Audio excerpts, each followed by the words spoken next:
1990 оны 2 дугаар сарын 17-нд ардчилсан нам байгуулагдсанаа зарлаж, мөн оныхоо 4 дугаар сарын 7-оос 8-ны өдрүүдэд анх дугаар их хурлаа хийж, ардчилсан намын анхны даргаар нь одоогийн нийслэлийн засаг дарга бөгөөд Улаанбаатарын захирагч Эрдэнийн Батуулийг сонгож байжээ. Анх дугаар их хурлаас хүнлэг ардчилсан нийгэм байгуулах эрхэм зорилго 4 мөрийн хөтөлбөрөөр тунхаглан баталжээ. Намын үндсэн дүрмд жил бүрийн 4 дугаар сарын 7-ныг ардчилсан намын баярын өдөр гэж тэмдэглэсэн байна.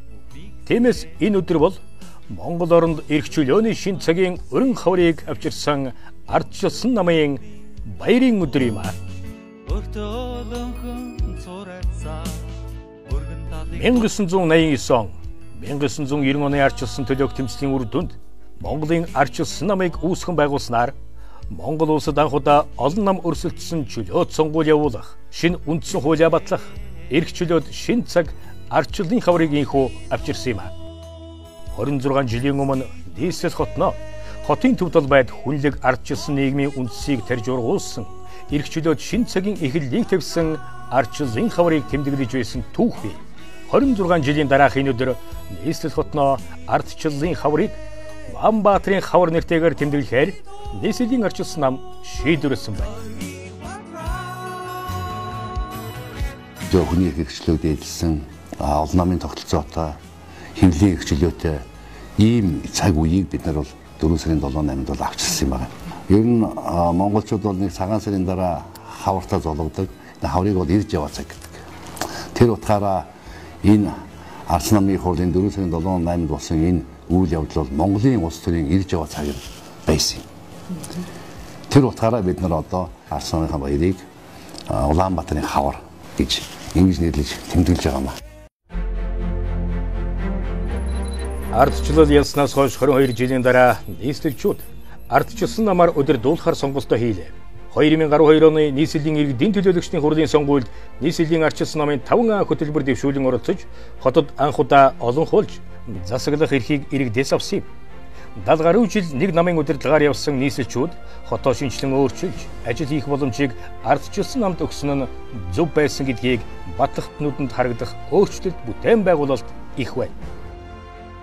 Хот ямар байсан юм. За одоо ямар болчиход ингээ харьцуулахаар бол тэнгэр газар шиг зөрүүтэй харагдсан юм л да. Тэгээ бид нар ч яг үнийг хэлэхэд сүүлийн 4 жил улс төрж тэ янз бүрийн гэхээсээ илүүтэй хамгийн гол энэ хотоо хөгжүүлэх, хотоо гоёулах, ая тухтай амьдрах залуучуудад бас нэг хот гоё байх ёстой шүү дээ. Тэгээ гаднаас нэг хүн ирдэг, хүмүүс ирдэг. Ер нь Улаанбаатар хотын өнгө төрхийг бол нэлээд өөрчилж чадсан. Манай энэ шинжлэлийн баг бол хотыг бол үнэхээр эрч хүчтэйгээр авч явж тэгээ тэр хүмүүсийг бага толгойлж байгаа хүмүүс нь ч гэсэн үнэхээр мундаг байж чадсан. Улаанбаатарын удирдсан шинжлэлийн баг нийслэл хэмээх нэр хот гэдэг айлын төлөө сонгогч таны даалгавраар хонцсон бус эзний сэтгэлээр 4 жил ажиллаж байна. Хотын ажил их, хогшороо, хүүхдийн сургууль цэцэрлэг, нийтийн тээвэр, зам харгуй, цахилгаан дулааны асуудал гээд араараасаа хөвөрнө. За анх бид нар ажиллангуудаар хотын төвчлөлтөд ноцлоод эхэлсэн шүү дээ. Хамгийн анхны шийдвэр их хурлын иргэдийн төлөөлөгчдийн хурлын хамгийн анхны шийдвэр бол Улаанбаатар хотын замын төвчлөлийг бууруулах цогцоор хэмжээ гэж ийм нэртэйгээр баталж ирсэн. Засаг дарга бол боловсруулаад өргөн барьж ирсэн. Ингээд энэс бол ажиллаа эхлүүлээд явсан. Дараа нь бүгдээр мэдж байгаа энэ гудамж төслийн асуудлыг одоо нийтдээ 33 уулзаараа бид нар шинжилгээ зохион байгуулчлаа. Энэ гол замуудаа шинчиллээ. Гар өрөхгүй 30-40 жил гар хүрч чадаагүй байсан замуудыг бид нар шинчиллээ. Олон шинэ замыг бий болголоо гэдэг. За би бол боддгийн хамгийн бас нэг том асуудал бол энэ авилгалын хэсэг хот Улаанбаатар хотод нэлээ бас эрчимтэй ажилласан юм байна. Энэ газар олголтын асуудал чи ямар байлаа? Хаана юу ажиж мэдгэдэг. Энэ хотын төв дээр одоо юу болоод байгаа бүү мэд. Тийм учраас энэ газар олголтын асуудлыг нэлээд зэгцэлж энийг бол шилэн тунгалаг болгосон хотоос гарч байгаа шийдвэрүүдийг гол шийдвэрүүдийг бид нар бас иргэдээс асууж шийддэг боллоо. Мэдээж өдөр болгон бид нар ч нэг олон шийдвэр гаргаж байгаа шүү дээ. Тэр болгоны асуудлыг бол утгагүй. Гол яг хүмүүсийн онцлог шийдвэрүүдийг бол бид нар ард иргэдээс асууж ингэж явж байгаа юм. Өнгөрсөн жилүүдэд бүх салбарт гарт баригдаж нүдэнд харагдах үйц бүтээн байгуулалтыг нийслэлийн шинжилгээний багийнхан өрнүүлж, үр дүнг нь иргэдэд мэдрүүлж чадсан амжилтаар баярын өдрөө өгтөж байна. Нийслэлийн шинжилгээний багийнханд цаашид хийх ажил их байна. Нийслэлийн иргэн та амьдарч байгаа орчноо хэрэг болгон заавал нэг анзаараарай. Харах хуй гудамжинд гэрэлтэж, хавчигдмал замууд нь өргөн, нэвтрүүлэх чадвар сайтай боллоо. Нийтийн тээврийн салбарт эрс шинжилэлт өрнөж буй автобусны буудлууд өнгө засч олон улсын жишгт нийцсэн гээд дуртаад байвал салбар бүрт шинжилэл өрнөсөн юм. Хийсэн бодит ажил бүтээн байгуулалт нь та бидний өмнө илхэн байна. 2012 оноос хойш нийслэл хот өнгөө засч үйлчилгээ нь иргэддээ ойртож өдөр ирэх тутам шинжлэгдсээр л байна. Би хөдөөнөөс ирсэн юм л да баяуулгын амкаас ирсэн. Тэгэхээр бидний үе бас шал өрөөлжээ. Хотын үзэмж талбай энэ бүгд сайжирсан байна. Автобусны үйлчилгээч бүр сайжирсан байж таа. Хоо одоо энэ гайгүй болчиход бас нэг үе бол хамаагүй дээр болчихсон. Цэвэрхэн сайхан гоё орчин үеийн мод юм энэ буудлын бажаадаг сайхан байна. 3 жилийн хугацаанд 244 км автозам шинээр барьж ашиглалтанд орууллаа. Нийслэлийн шинжилгээний баг энэ 4 жилд хотод засаглахдаа зүтгэл гаргаж барьсан замлаг ихэд 240 гаруй км-ээр хэмжигдэж байна. 40-оос 60 жил гар хүрээгүй нисэх, яармаг, цуслангийн замуудаас эхлээд нөхөөс тавихаас цааш хэтэрдгүй байсан хотын төвийн замуудыг стандартад нийцүүлэн шинээр барьлаа. Энэ сүүлийн 3 жилийн бүтээн байгуулалтыг ингэж богино хугацаанд ингэж хийж чадаагүй байсан бол мэдэхгүй би бол боддгийн шүү. 2000 оны ихээр 90-ад оны сүүлээр бол нам зогсчдаг 4 замаас одоо ажилдаа явсан хүн бол хотын төвд 2 цаг ирдэг. Энэ үед одоо байхгүй шүү дээ. Одоо хэдийгээр төгжрлөө гэхэд бол ямар ч байсан 5 км цагийн хугацаанд тасралтгүй явж байгаа. Энэ үл одоо амжилтлыг харж байгаа шүү дээ. Товчхондоо бол нийслэгчүүд бид замын эвдрэл, инхэл донхол, нэвтрүүлэх чадвараас буугаас автозамын төгжрэлд ажиллаа алдан удаа хугацаагаар зогсдог байсан цаг ард тоцорч 4 жилийн өмнөхтэй харьцуулашгүй толь шиг замаар төгжрэлгүй дахих болсон шинжилгээний үр дүн юм. Замын бүтээн байгуулалтыг бол энэ өнгөрсөн 3 жилд бол үнэхээр их юм хийлээ. Олон одоо уулз руу жишээ нь одоо Гац урд, Богдхан уулын ард тал тийм ээ. Тэгээд толгойд имэйт. Тэгээд одоо энэ манай энэ Чингэлтэй дүүргийн энэ шаргамар тэр гүнт энэ төр хүртэл одоо зам бол үнэхээр сайхан болсон. Зам барилгаа манайх тавьж суржээ. Зам бол ерөөсөө тэр өргөөшөө хэмжээ тэр одоо нингэн зузааны хэмжээ гэдэг нь яг л одоо энэ засам замын стандартын дагуу ингээд тавигдлаа. Тэгээ би энэ замыг хэлэхдээ бол одоо досон зам гэж хэлдэг яхана. Одоо хар зам гэж хэлж чаддаггүй юм. Урд нь манай нийслэл хот ямар байсан? Одоо ямар гоё хөгжилтэй байдаг. Тэрний хэмжээнд би маш их баярлж явдаг. Нийслэл хотын товшролтоос гарч иж байгаа шүү дээ. Энэ хэмжээнд нь одоо хотод товшролт битгий хээл одоо явган хүний тэр чинь шорон замтай байсан. Одоо бүх засмал замтантай болсон. Энд нь маш их баярлж явдаг. Сайхан зам тавигдлаа. Сэтгэл уйж юм байна. Энэ замын хоёр талаар алхаж явахдаа санаад нэг нас залуу юм шиг болчих юм байна шүү дээ. Хөл өнгөнтэй. Гэр хороолол дахин төлөвлөлт хийсний үр дүнд иргэдийн хашааны газар үнд хурч эдийн засгийн арчилал тэгш хөгжих боломж бүрдлээ. Өнгөрсөн 4 жилд хийсэн томоохон ажлын нэгийг гэр хорооллын дахин төлөвлөлт гэж иргэд үнэлж байна. 2013-аас 2015 онд Улаанбаатар хотын 24 байршлыг дахин төлөвлөж инженерийн болон дэд бүтцийн барилга угсралтын ажил хийхэд нийслэлийн болон бондын хөрөнгө оруулалтаас 75 тэрбум төгрөг зарцуулжээ. Гэр хорооллоо дахин төлөвлөх ажил хувийн хвшлийнхний түншлэл дор далайцд өрнөж байна. Цаг хугацаа шаарддаг энэ ажлыг өмнө нь хинч санаачлаагүй, хинч зоригдож эхлүүлээгүй, бүр ярдагчгүй байлаа. Харин нийгмийн хүсэн хүлээсэн бүтээн байгуулалтыг Улаанбаатарын засаглаж байгаа энэ 4 жилд эхлүүлж чадсан юм. 2 жилийн хугацаанд л ихэд 7000 гаруй айлын барилга орон сууцны угсралтын ажлыг хийгээд байна. Гэр хорооллын дахин төлөвлөлтийн ажил бол бидний өнгөрсөн хугацаанд хийж исэн ажлууд дотор хамгийн онцгой байр суурь эзэлж байгаа ажлуудын нэг. Тэр тусмаа бүр арчлалын төлөө тэмцсэн, арчлалыг эхлүүлсэн, арчлалыг Монголын нутаг дэвсгэрийн хөрсөн дээр нутагшуулсан энэ арчилсан намын хувьд бол энэ бүр онцгой чухал байр эзэлж байгаа асуудал. Ягаад гэвэл гэр хорооллын дахин төлөвлөлт явагдсны үр дүнд хашааны газар эдийн засгийн эргэлтэнд ордог юм байна. Хашааны газар гэдэг бол өөрөө үнцэнтэй зүйл юм байна. Одоо гэр хорооллын хашааны газар чи метр квадратаараа орон сууц шиг үнэлэгддэг боллоо шүү дээ. Өөрөөр хэлбэл 100 метр квадрат нь тийм 200 метр квадрат нь хашааны газар гэдэг ойлголт бол орон сууцны талбай шиг ойлголт болж хувирсан. Нийслэлийн иргэн өнөөдөр өөрийнхөө эзэмшлийн газар дээр ямар байшин хинээр бариулахаасаа өөрсдөө сонгодог боллоо. 2015 онд шинээр Баянзүрх, Сүхбаатар дүүрэг, Сонгон хайрхан дүүргүүдэд 1650 айлын орон сууцыг ашиглалтанд оруулж иргэд тохилог, тав тухтай орчинд амьдарч эхлээд байна. Нүүрсээ оруулна, усандаа явна гэдэг асуудал байхгүй шүү дээ. Ийм сайхан юм чи бүх юм бэлэн ханаасаа усаагаа оржуулчих нь тий ханаасаа халаад авчих нь ийм сайхан байх ч одоо бүх юм сайхан байна шүү дээ. Нийслэлчүүд төрийн 450 гаруй үйлчилгээг нэг дороос авдаг боллоо. Өмнө нь 8 нэрийн дэлгүүрийн зөвшөөрөл авах гэж 6 сар хүлээдэг байсан бол өнөөдөр нэг цагийн үйлчилгээнээс 30 минутын дотор авдаг болсон нь төрийн үйлчилгээ түмэндээ ойрцны нэгэн жишээ.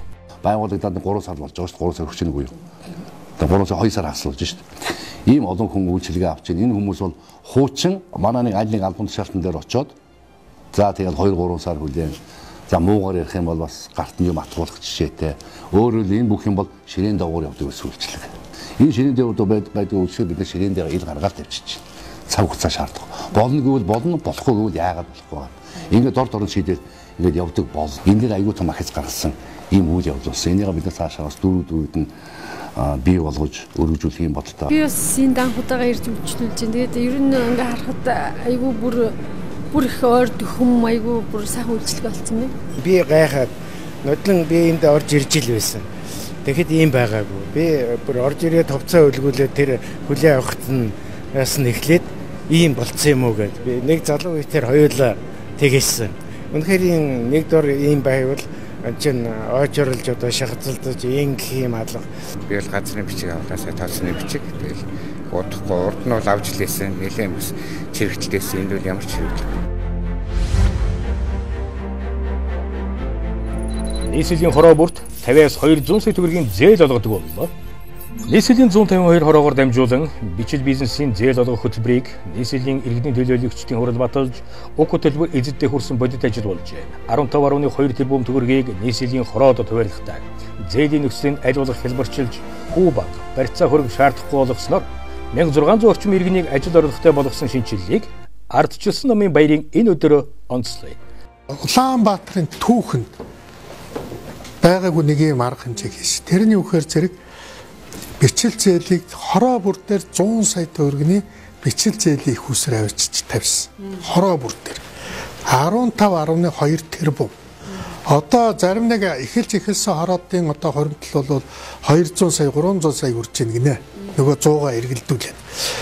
Энэ бол бас хизээч манай жирийн ард иргэдэд ажилгүй иргэдэд тийм ээ барьцаал хөрөнгөө иргэдэд ийм зээлийн хүсэр очиж байгаагүй. Хуучин бол яг үхээр зэрэг олддогчгүй. За бүр олддгиймаагүй л одоо юу гэдгийг одоо хөлийнхөө уулыг хагарталгүйжээ зараа хаалгажээж тийм ээ танил талаараа гуйжээж даргыг гуйжээж одоо гямлаан уулаа оройд гарах шиг юм болдог ээжээж ингэж нэг юм зээлийн хүсэр олддог ус. Одоо тийм байхгүй. Одоо бол тэнд зүгээр л өөртөө сууж байгаа за хин дөхөө яах вэ тэ өөртөө шийднэ. Энэ бол нөгөө манай иргэдэд шууд санхүүгийн үйлчлэг очиж байгаа. Нодон энэ хаан уул дүүргийн арцны хөгжил оршоо гэдэг илсэж гишүүнээр ороод тэгээ тэндээсээ зээл 5 саяын зээл. 5 саяынхаа зээлийг болохоор би материалдаа зарцуулсан. Арьсаа авсан. Тэгээ зээлийнхээ доторны материалыг авсан. Тэгээд бүтээгдэхүүнээ борлуулад эргүүлээд хугацаанаас өмнө төлчихөөд тэгээ ингэ сууж. Энэ дээлийг би ер нь 2000 оноос эхэлж ирсэн. Гар машинтай хүний дотроо иж эхэлж ирсэн.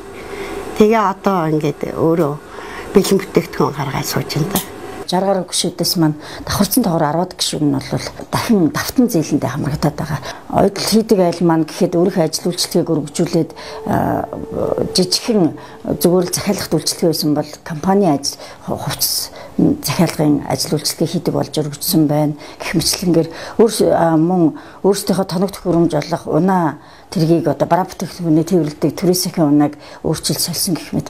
Энэ нь болохоор дандаа нөгөө бага хүүтэй зээл нь гишүүнд маань ачаал багтаагаар өөрийн гэсэн үр дүнгүй хөсөн ажил үйлчлэг болж өгч чадсан.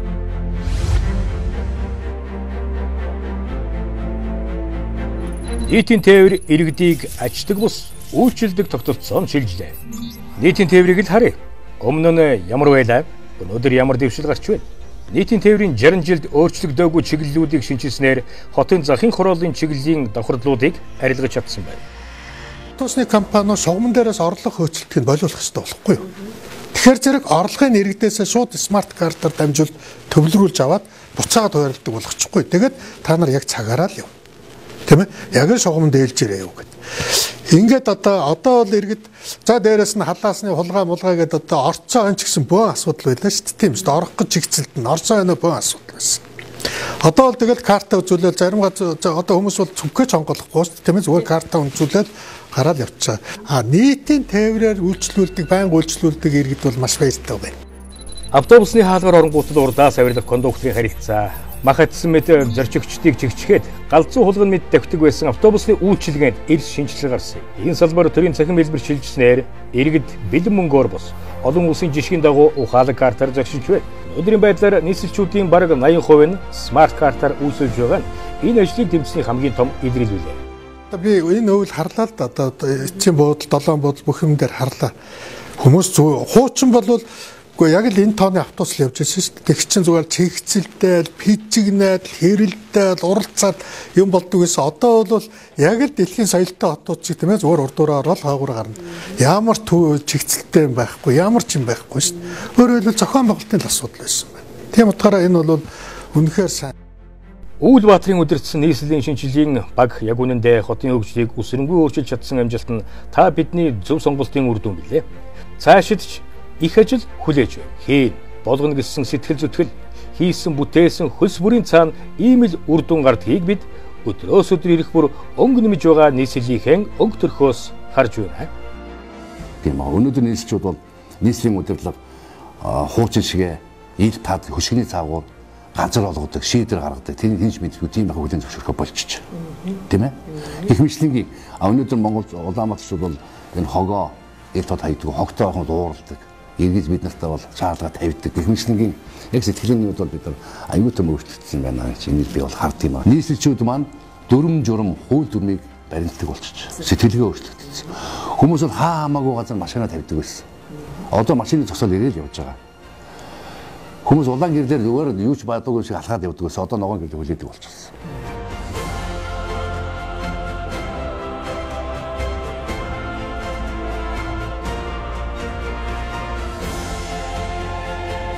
Үр хоочтон өвдүүлжүүлдэг хамгийн үнэт төв бол эрүүл, аюулгүй хот үе. Нийслэлийн засаг дарга бөгөөд Улаанбаатар хотын захирагч Эрдэнийн Батүл